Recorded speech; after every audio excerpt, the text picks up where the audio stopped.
3 तासानंतर कुठे जातोस? कुठे फिरायला असतोस? आणखीन काय सांगितलं? आणि त्याने काय सांगितलं हे महत्वाचं नाही. तू कॉलेजला जातोस, 3 तासानंतर कुठे जातोस हे महत्वाचं आहे. उद्या सकाळी कोण पण तुझ सांगत बंटी पोरी फिरत होता म्हणून तू लगेच विश्वास ठेवशील नाही ना? हे बघ, मी डायरेक्ट विश्वास नाही ठेवणार. पण विचारणं हे माझं कर्तव्य आहे. ते मी विचारलं, समजलं ना?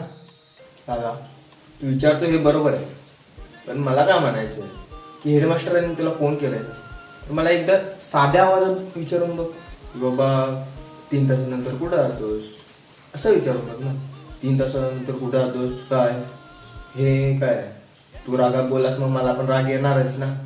आणि आजकालची लोक एकमेकांच्या भांडणात लावून द्यायची कामं करतात. तुझं माझं नातं असेल किंवा इतर कोणाचं नातं असू दे, घरात जे चांगलं चाललंय ना ते कोणाला बघवत नाही. भांडणं कशी लागतील हे बघायचं काम करतात. कशावरून ते हेडमास्टरच होते, दुसरं कोणी पण असू शकतं. भांडणं लावायची काम करून देईल ना. म्हणजे आपल्याला समजलं पाहिजे की आपल्याला कसं वागलं पाहिजे. लोक काही सांगतील आपल्याला, तर आपण ठरवलं पाहिजे ना दादा.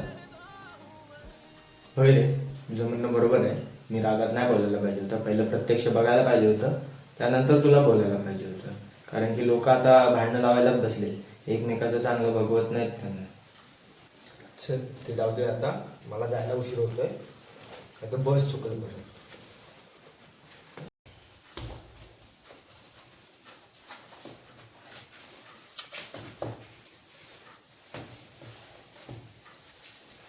चल मी येतो आता.